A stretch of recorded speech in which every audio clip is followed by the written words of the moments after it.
زوجہ سے کے ہاتھ کے ذریعے انسان ڈسچارج ہو سکتا ہے. حیا کے خلاف مسئلہ ہے, لیکن یہ بہت پوچھتے ہیں لوگ, کچھ مسائل بولتے ہوئے مجھے خود ایک دماغ پہ بوجھ ہوتا ہے. تو زوجہ کے ساتھ تو یہ جائز ہے. اپنے ہاتھ سے اپنی خواہش پوری کرنے کی شریعت میں آپ کو اجازت نہیں ہے. تو اب خوب سمجھ لو, اللہ تعالیٰ نے مرد کو یہ حکم دیا ہے کہ وہ سوائے شادی کے اس کے پاس اپنی بیوی کے علاوہ اپنی خواہش پوری کرنے کا کوئی راستہ نہیں ہے. اب اللہ آپ کی اس مجبوری کو مجبوری نہیں مانتے کہ ایکچولی میں سفر میں ہوں, میں اسٹڈی کے دوران, تو میں ہینڈ پریکٹس سے اپنی خواہش پوری نہیں کروں گا تو میں ڈپریشن میں جاؤں گا. تو بھائی تو شادی کرنا بیٹھ کے. اگر آپ یہ کہتے ہو کہ مجھے رشتہ نہیں مل رہا تو اپنا معیار گراؤ.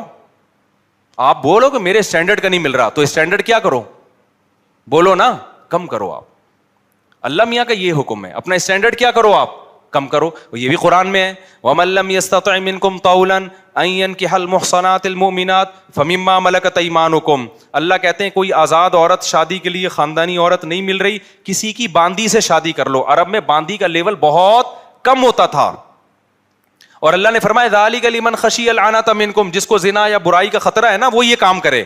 تو کیا مطلب, اللہ کیا حکم دے رہے ہیں, اپنا اسٹینڈرڈ کیا کرو, بولو نا, گرا دو. اور یہ اللہ نے مرد میں خواہش نفس مسلط اس لیے کی ہے کہ نہ چاہتے ہوئے بھی شادی کرے. یہ اس لیے نہیں کی ہے کہ ہاتھ سے فارغ ہو کر اپنے آپ کو ٹھنڈا کر لے اور شادی 10 سال کے لیے مؤخر کر لے. یہ تو مسلط کی گئی ہے, کیونکہ شادی کو اسلام نے آپ پہ نہیں چھوڑا, فطرت نے آپ پہ نہیں چھوڑا. ہم اور آپ پہ چھوڑا ہوتا تو ہم 50 سال کے ہو کے بھی نہیں کر رہے ہوتے.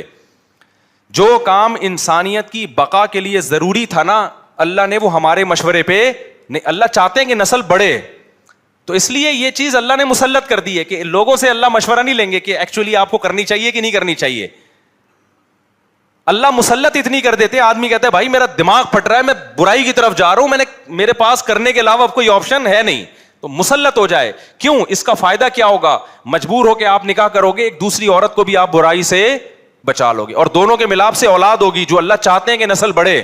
یہ تو فیملی پلاننگ والے کہتے ہیں کہ نہیں بڑھے, لیکن اللہ نہیں مانتا ان چیزوں کو. نہیں یاری بات میرا خیال ہے. تو یہ فطرت نے مسلط کی ہے. تو اگر ہم مجھ زنی کی اجازت دے دیں تو اس فطرت جو آپ سے چاہ رہی ہے آپ اس کے اگینسٹ چلنا, بولو نا, شروع. مثال کے طور پر فطرت آپ کو بھوک لگاتی ہے روٹی کی, کیوں لگاتی ہے, چوری کر کے کھاؤ. اس لیے نہ چاہتے ہوئے بھی آپ کمائیں, کاروبار کریں یا ملازمت کریں. اس ملازمت کرنے سے کیا ہوگا, صرف آپ کو فائدہ نہیں ہوگا, آپ کے باس کو فائدہ ہوگا, اس کا بزنس چلے گا, اس کے بزنس چلنے سے لوگوں کو فائدہ ہوگا. تو یہ سب چیزیں ایک دوسرے سے کیا ہیں, لنک. آپ کو بھوک لگ رہی ہے, اسلام کہتا ہے آپ حلال طریقے سے کما کے کھاؤ. آپ کہہ رہے تھے میں نہیں کما رہا, جب بھوک لگے گی نا ٹائٹ تو آپ کمانے پر کیا ہوگے, مجبور. پھر آپ بزنس کرو گے, اس بزنس سے آپ کو بھی فائدہ ہوگا اور قوم کو بھی فائدہ. تو کچھ کام قدرت ہم پہ مسلط کر کے کرواتی ہے تاکہ لوگوں کو اس سے کیا ہو جائے, فائدہ, ہمارے نہ چاہتے ہوئے بھی فائدہ ہو جائے.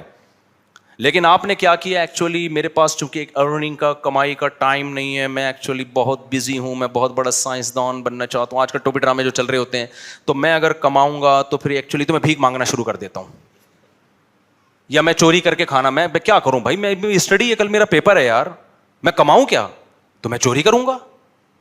چوری کرنے سے کیا ہوگا, پیٹ بھر جائے گا. ڈاکٹر کہے گا کہ آپ کے وٹامن سارے پورے ہو گئے ہیں. جس مفتی نے کہا تھا چوری نہیں کرو, وہ آپ کی صحت برباد کرنا چاہ رہا تھا. جیسے ڈاکٹر جو مزنی نہیں کرتے نا, ان کو یہی کہتے ہیں مفتی لوگوں کے چکر میں نہیں پڑو, یہ تمہیں ڈپریشن کا مریض بنا دیں گے. کوئی بات نہیں, اپنے آپ کو ہاتھ سے فارغ کر لیا کرو, اس سے ڈپریشن کیا ہو جائے گی, ختم. او بھائی اس سے اس کی ڈپریشن ختم ہوگی, قوم کی ڈپریشن بڑھے گی, عورتوں کی ڈپریشن بڑھے گی. مرد ان سے شادیاں ٹائم پہ نہیں کریں گے, جیسے بڑھ رہی ہے ڈپریشن, وہ بھی زنا کی طرف جائیں گی, وہ بھی ہاتھ سے, اور جو گند ہماری سوسائٹی میں پھیل رہا ہے, اور نسل کی کمی کا ذریعہ بنے گی. بہت سارے سائڈ افیکٹ ہوں گے اس کے. تو فطرت آپ پہ بھوک مسلط کرتی ہے, نہ چاہتے ہوئے بھی آپ روٹی کماؤ, امتحان کو مؤخر کر دو, کیونکہ روٹی کمانے کی فکر ضروری ہے, اس سے دوسروں کو بھی روٹی ملے گی, اس کو بھی بزنس ملے گا. تو فطرت جو بیسک ضرورتیں ہیں نا وہ ہم سے نہیں پوچھتی, وہ ہم پہ مسلط کر دیتی ہے. تو صحیح آدمی ہوگا, صحیح ڈاکٹر ہوگا, وہ کیا کہے گا, یار بھوک لگ رہی ہے نا, پڑھائی کو ایک طرف رکھ, تو ایسا کر, کچھ کما یار, کچھ سائڈ بزنس کر لے. اس بزنس سے پھر قوم کو کیا ہونا شروع ہو جائے گا, فائدہ. اگر فری پھوکٹ میں ملنا شروع ہو جائے تو وہ سارا سیٹ اپ کیا ہو جاتا ہے. تبھی تو میں اس کے خلاف ہوں, یہ جو دسترخوان لمبے لمبے بچھائے ہوئے ہوتے ہیں, امیر غریب کا فرق کیے بغیر کھلا رہے ہوتے ہیں, اس کا نقصان یہ ہے کہ لوگ اپاہج بن جاتے ہیں. پھر ملازمت کرنا چھوڑ دیتے ہیں, مزدوری مہنگی ہو جاتی ہے, کیونکہ مزدوروں کو جب فری میں اتنا مل رہا ہوتا ہے وہ کہتے ہیں اب ہمیں ضرورت کیا. ہاں کہیں ایسے مزدور ہوں جن کی دہاڑیاں کم ہوں, وہ ایک الگ بات ہے. تو اب سمجھے اسلام اور دین فطرت ایک ہی چیز کے دو نام ہیں. تو اللہ میاں نے جب حکم دے دیا ہمیں کہ تمہارے پاس نکاح کے علاوہ کوئی راستہ نہیں ہے, تو اٹ مینز اب کوئی راستہ نہیں. اگر کسی کو لت پڑ چکی ہے تو توبہ کرے, عادت